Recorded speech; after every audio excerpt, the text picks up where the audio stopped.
এই তো আচ্ছা আচ্ছা আচ্ছা আচ্ছা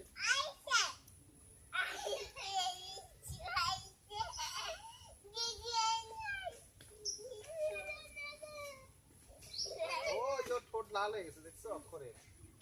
কেন? তখন ওই ডিশের মাথায় লাগছে দূর থেকে পিছনে ও মা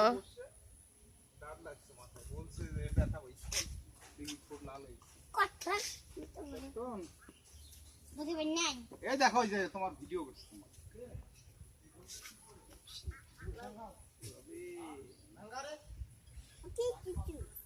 নাইও না